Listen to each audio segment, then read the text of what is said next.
तो फ्रेंड्स मैं real estate में काफ़ी ज़्यादा एप्रीहेंशन शो करता था कुछ अरसे तक जब मुझे चीज़ें समझ में आना शुरू हुई थी और मैंने स्टॉक्स को ज़रा सही से समझा था, फिर रियल एस्टेट को भी सही से समझा था, तो मुझे लगता था कि एक्चुअल जो इन्वेस्टमेंट है वो स्टॉक्स में ही होनी चाहिए और अभी भी मेरे दिमाग में इसी तरह से है। लेकिन कुछ एस्पेक्ट हैं, मतलब आप बड़े-बड़े जो इन्वेस्टर्स हैं उनको देख लें, वो बहुत सारे ऐसे लोग हैं जिन्होंने अपनी जो वेल्थ है वो एक्यूमुलेट ही रियल एस्टेट की बेसिस पे की है। तो आप रियल एस्टेट को कंप्लीटली नेगेट नहीं कर सकते। इनफैक्ट कंप्लीटली नेगेट क्या नहीं कर सकते, आपको एक बड़ा ज़बरदस्त किस्म का बैलेंस बनाना पड़ेगा रियल एस्टेट और स्टॉक्स के दरमियान। मैं अभी कुछ नंबर्स रन कर रहा था और उसमें देख रहा था कि जो दुबई की ऑफ प्लान प्रॉपर्टीज़ हैं, उसके अंदर अगर बेयर मिनिमम जो नंबर्स हैं उसको लिया जाए, तो उसके अंदर किस तरह से आरओआई आप जो जो जनरेट कर सकते हैं।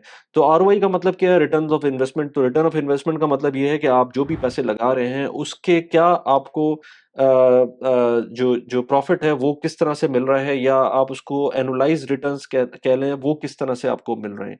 तो सबसे इम्पोर्टेंट बात ये है कि आपको ये पता होना चाहिए कि आप जिस चीज़ में इन्वेस्ट कर रहे हैं, सबसे पहले तो वो टेंजिबल होनी चाहिए और ऐसी चीज़ होनी चाहिए जो कि कोई गवर्नमेंट उसको बैक कर रही हो। तो दुबई की रियल एस्टेट डेफिनिटली वो इसी तरह की है कि जिसमें आपको गवर्नमेंट की बैकिंग नज़र आती है, एस्क्रो अकाउंट नज़र आते हैं। इस पे मैंने मल्टीपल वीडियोज़ भी बनाई हुई हैं और अभी रिसेंटली एक पॉडकास्ट भी मैंने की थी हसन के साथ। हसन एक बहुत अच्छे रियल्टर हैं दुबई के। उनके साथ मैंने एक पॉडकास्ट की थी, उसने उसमें बताया भी था कि किस तरह से एस्क्रो अकाउंट काम करते हैं और किस तरह से दुबई गवर्नमेंट मेक श्योर करती है कि जो आपने जिस चीज़ में इन्वेस्ट किया हुआ है, वो आपको उसी तरह से मिले। आज इस वीडियो के अंदर मैं बात करूँगा एक हाइपोथेटिकल सिनेरियो की, जो कि रियल लाइफ सिनेरियो से बहुत क्लोज़ होगा, जिसके अंदर हम एक ऑफ प्लान प्रॉपर्टी की प्लान को लेंगे और उसको हम कंप्लीटली एग्ज़ैक्ट नंबर्स जिस तरह से चलते हैं, उसको उस तरह से लेंगे और प्लस उसके अंदर जो मैं जो असम्पशन्स लूँगा वो टुवर्ड्स लोअर साइड होगी, कम से कम की तरफ होगी। यानी कि अगर मैं अज़्यूम करूँगा कि मेरा रेंट 70,000 कहीं मिल सकता है, तो मैं उसको 70,000 नहीं, मैं उसको 60,000 की बात करूँगा, ताकि हम जो कंज़र्वेटिव एस्टिमेट है, उसके थ्रू ये आइडिया लगा सकें कि दुबई की ऑफ प्लान प्रॉपर्टीज़ के अंदर आज की टाइम पर इन्वेस्टमेंट करना, आज के कुछ असम्पशन्स की बेसिस के ऊपर वो कैसा रहेगा और उसमें क्या आरओआई बन सकती है। अब आरओआई नॉर्मली अगर आप एस्टेट एजेंट से पूछेंगे, जिनको नहीं पता होता चीज़ों का, वो आपसे स्ट्रेट अवे बोल देंगे कि इसका आरओआई 8% होगा या 7% होगा। वो किस बेसिस पर होगा, ये वो आपको नहीं बताते। वो जिस तरह से कैलकुलेशन करेंगे, वो over the I mean surface level calculation होगी और उसके अंदर डीप जब जाएँगे तो आपको चीज़ें पता चलेंगी, फॉर गुड और for bad, whatever the case is, लेकिन आपको चीज़ें पता चलना शुरू हो जाएँगी। तो मैं आज आपको कंप्लीट एक कैलकुलेशन बताऊँगा एक ऐसी प्रॉपर्टी की, जो कि 8 साल में डिलीवर होनी है। उसका जो नॉट सॉरी 8 साल में डिलीवर नहीं होनी है, 3 साल में डिलीवर होनी है, लेकिन उसका जो पेमेंट प्लान है वो 8 साल का होगा।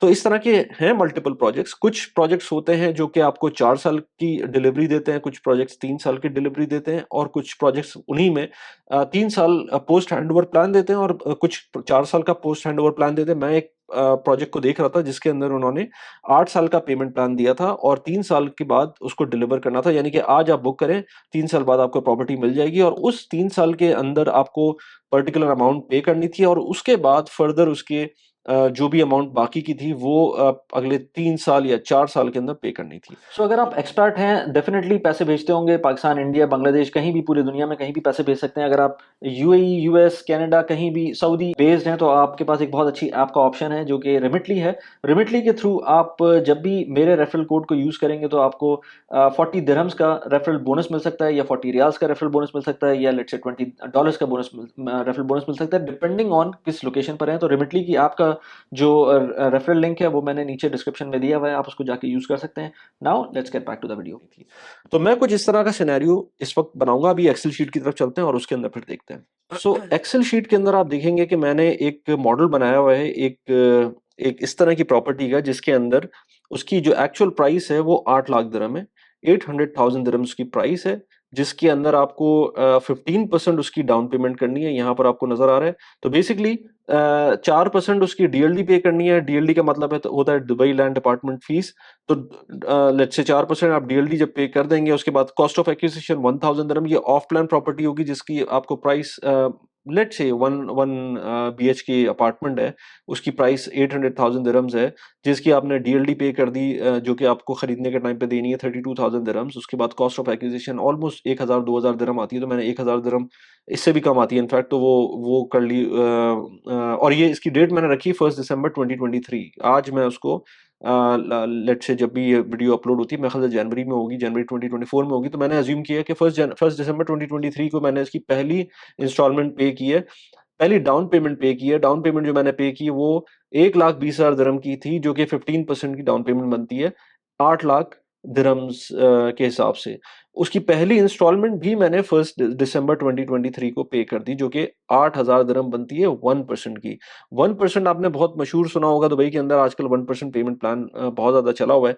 तो मैंने उसी को एक मैं बाय द वे ये मैं एक्सेल शीट डिस्क्रिप्शन में भी डाल दूँगा, ताकि आपको अगर देखना हो तो इस एक्सेल शीट को आप जाके देख सकते हैं, ताकि आपको अच्छी तरह से खुद आइडिया हो जाए, और इसके अंदर इस मॉडल को आप चेंज करना चाहें तो कर सकते हैं। कोई और डेवलपर आपको किसी और तरह की डेट बताए, तो आप उस डेट के हिसाब से फिर जा सकते हैं, ताकि डेट्स के हिसाब से जा सकते हैं, चेंजेस कर सकते हैं, अमाउंट में चेंजेस कर सकते हैं, फॉर्मूला लगे हुए हैं, आप उसको whatever you like you can change it.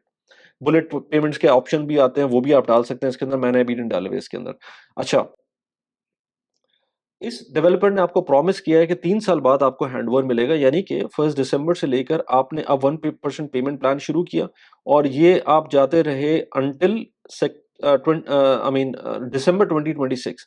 यहाँ तक पहुँचते-पहुँचते आपने इसको पे कर दिया डेवलपर को ऑलमोस्ट कोई 4,25,000 दिरहम। 4,25,000 दिरहम आपने पे कर दिए, बाकी के पैसे अमाउंट रह गई है। अब ये पैसे आप मंथली पे करेंगे आफ्टर द हैंडओवर। यहाँ पर आपका हैंडओवर हो गया, आपको लेट्स से दिसंबर 26 को ये आपका हैंडओवर हो गया, 38th इंस्टॉलमेंट तक आपने पे कर दी। अब जब नेक्स्ट पेमेंट आप करेंगे तो साथ में आपको उसका रेंटल भी मिलेगा, क्योंकि आपके पास जब ये प्रॉपर्टी आ गई तो आप इसको रेंट पे दे देंगे। अच्छा, मैंने रेंट की जो इसकी अमाउंट निकाली है 4,700 दिरहम्स मैंने निकाली है, कि ये आपको रेंट मिल रहा होगा after paying off your maintenance और जितने भी एसोसिएटेड एक्सपेंसेस हैं। अब 4,700 साल का कितना बनता है? 4,700 इंटू 12, ये बनता है 56,400। ये नेट आपको साल का रेंट मिलेगा, removal after removal of any maintenance charges. तो अगर मैं इसको परसेंटेज में ले लूं, तो जो अभी हमारे पास 8 लाख दिरहम आ रहे हैं, तो ये 7% की यील्ड बन रही है। यानी कि 7% की नेट यील्ड आपको मिल रही होगी आज की प्राइस के हिसाब से, आपको जो भी रेंटल मिल रहा है उसकी रेंटल की। तो ये जो आपको रेंटल मिल रहा है, अब आपके पास कैश फ्लो के अंदर 8,000 दिरहम आप उसको इंस्टॉलमेंट पे कर रहे हैं, और आपको रेंटल जो मिल रहा है 4,700 दिरहम आपको रेंटल मिल रहा है, तो थोड़ा-सा कम हो जाता है आपका जो बर्डन होता है। अब ये चलती है, अब ये इसी तरह से इंस्टॉलमेंट चलती है, नेट मंथली रेंटल आपको मिल रहा है, और ये चलता है अंटिल नवंबर 2030 तक, ये इस तरह से चलता है। और उस टाइम पर, या लेट्स से 30 अक्टूबर 23 या नवंबर 23 तक 2030 तक ये चलता है, और उसमें आपको जो तकरीबन रेंटल पे करना पड़ता है, उस वक़्त भी आपको 4,700 दिरहम्स ही रेंटल आ रहा है, जो कि मैंने अज़्यूम किया हुआ है कि आपका रेंटल जो 3 साल 4 साल पहले आपने रेंट किया था, उसी पे रहेगा, जबकि ऐसा नहीं होगा, इसमें डेफ़िनिटली इंक्रीमेंट आएगा। लेकिन for the safe side, for the again as I said before, कि इसके अंदर हमने थोड़ा-सा कंज़र्वेटिव रहते हुए, हमने कोई इसके अंदर एडिशनल अपनी तरफ से असम्पशन्स नहीं की हुई हैं। जो रेंटल मैंने पहली दफ़ा देखा था, मुझे उसी रेंटल के ऊपर आखिर तक 3-4 साल तक वो मैं उसी पे चल रहा हूँ। हालाँकि इसमें इंक्रीमेंट आएगा, तो मैंने इसको अभी फ़िलहाल वैसे ही छोड़ दिया है। अच्छा, एक असम्पशन हम इसमें करते हैं कि जब ये आपका 29th नवंबर को जब ये लास्ट रेंटल आपको मिलता है और लास्ट इंस्टॉलमेंट आपकी जाती है, जब आपकी हैंडओवर कंप्लीट हो जाता है, तो ये उस टाइम पर उसकी जो प्राइस है वो 960,000 दिरहम्स की प्राइस है। यानी कि मैं इस प्रोजेक्ट को जब से मैंने बुक कराया, उस टाइम पर इसकी जो प्राइस थी, वो मैंने अज़्यूम की, लेट्स से मैं दोबारा ऊपर जाऊँ, तो ये मैंने अज़्यूम की कि 800,000 दिरहम्स की प्राइस 23, यानी कि लेट्स से 24, 25, 26, 27, 28, 29, 30 7 साल बाद जाकर मुझको इसकी प्राइस 960,000 दिरहम्स मिल रही है, जो कि ऑलमोस्ट यू कैन से कि 20% इंक्रीमेंट है। तो 7 साल में 20% इंक्रीमेंट मेरे ख्याल से कोई बहुत एग्ज़ैजरेटेड फ़िगर नहीं है, बहुत अच्छी एप्रिसिएशन भी हो सकती है, समव्हेयर अराउंड दैट लाइन भी हो सकती है, कुछ भी हो सकता है। तो 960,000 दिरहम्स की आपकी प्राइस है, अब आप उसको बेच देते हैं, यानी कि आपने डिस्पोज़ ऑफ कर दिया।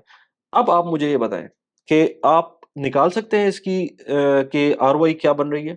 आरओआई कोई एजेंट आपको शायद ये बोल दे कि इसकी आरओआई 7% बन रही है, कोई बोल देगा 8% बन रही है, लेकिन एक्चुअल में क्या बन रही है वो मैं आज आपको दिखाता हूँ। तो सबसे पहले इसका बड़ा अच्छा एक फ़ॉर्मूला है एक्सआईआरआर का एक्सेल के अंदर, पहले हम इसका कैश फ्लो निकालेंगे।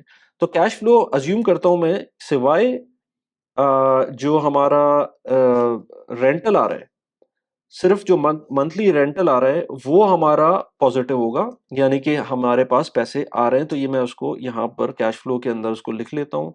यहाँ बाकी जितने भी हैं, यहाँ पर मैं उसको कॉपी कर देता हूँ। तो ये सारे के सारे पॉजिटिव कैश फ्लोज हैं, ठीक है। अब जो बाकी बचते हैं, अब जो बाकी बचते हैं ब्लैंक्स के अंदर, वो यहाँ पर नेगेटिव कैश फ्लो है, क्योंकि ये जो डीएलडी की फीस जा रही है ये नेगेटिव है, राइट? जो 1000 दिरहम्स हमने शुरू में दिए थे कॉस्ट ऑफ एक्विजिशन, वो नेगेटिव है। डाउन पेमेंट जो है वो नेगेटिव है 15%। बाकी जो इंस्टॉलमेंट गई वो नेगेटिव है, ठीक है। हमारी जो अभी तक गई चीज यहाँ पर वो सब नेगेटिव में है, सिवाय ये जो डिस्पोज ऑफ किया, ऑफ कोर्स ये पॉजिटिव है, क्योंकि ये मेरे पास एक पॉजिटिव वैल्यू आ रही है जो कि मेरे पास पॉजिटिव कैश फ्लो में आ रही है। अब मैं उसके फिल्टर्स दोबारा से हटाता हूँ। अब इसके अंदर आप देखेंगे, यहाँ पर मेरे पास कंप्लीट सीरीज आ गई, बीच में कोई गैप नहीं है, राइट? अब मैं फॉर्मूला लगाऊंगा सीएजीआर के लिए, कि सीएजीआर के लिए फॉर्मूला जो लगेगा वो एक्सआईआरआर का लगेगा, क्योंकि यहाँ पर टाइम बाउंडेड हमारे पास डेटा मौजूद है। तो मैं यहाँ पर इस पूरे डेटा को सेलेक्ट करता हूँ जो कि हमारे पास, सॉरी दोबारा से करते हैं इसको। तो ये मैंने इसको यहाँ पर कैश फ्लो सेलेक्ट किया, कॉमा, अब जो डेट्स है इसकी वो यहाँ पर मैंने सेलेक्ट कर ली, इसकी जो भी डेट्स थी यहाँ पर कर ली, एंड दैट्स इट। तो ये मेरे पास, अब इसको परसेंटेज में मैं कर दूं अगर, तो ये डेसिमल्स में ले आऊं मैं, तो ये मेरे पास 9.01% के करीब का सीएजीआर आ गया है। अब इसका क्या मतलब है? इसका मतलब ये है कि आपके पास जो आपकी प्रॉपर्टी है, आपने जो पिछले 7 साल में इसमें इन्वेस्टमेंट्स की हैं, यानी कि आपने डाउन पेमेंट की है, आपने हर महीने इस पे पैसे डाले हैं और उसके बाद आपको एक नेट रेंटल यील्ड मिलना शुरू हो गई है। प्लस ये कि 960,000 का ये बिक गया है ये अपार्टमेंट आपका इवेंचुअली। तो आपका जो टोटल नेट एनुअलाइज्ड रिटर्न है वो इसका 9.01% है।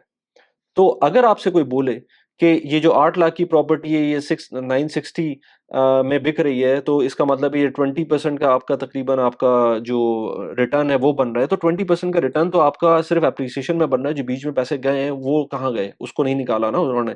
और उसको अगर 7 पे डिवाइड कर देंगे तो वो भी सही नहीं होगा, क्योंकि वो एनुअल रिटर्न बिल्कुल भी गलत होगा अगर उसको डायरेक्ट 20% को डिवाइड कर देंगे 7 से। तो ये तरीका बिल्कुल गलत होगा। जो भी दूसरे तरीके यूज़ होंगे, अगर आपको प्रॉपर आरओआई कैलकुलेट करनी है अपनी किसी भी प्रॉपर्टी की, तो उसको 9% पे करना है।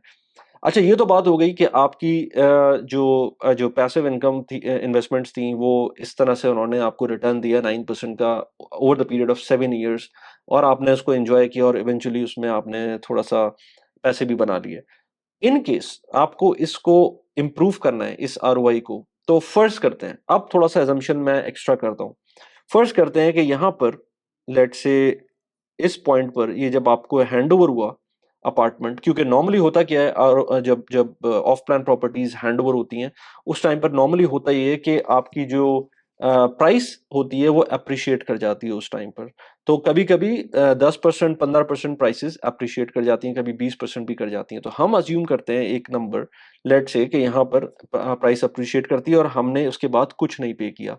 लेट से मैं 39th इंस्टॉलमेंट के ऊपर कहता हूँ कि अब मुझे ये अपार्टमेंट सेल आउट करना है, मैं आगे नहीं पे कर रहा, मैं इसको खत्म कर देता हूँ, ठीक है।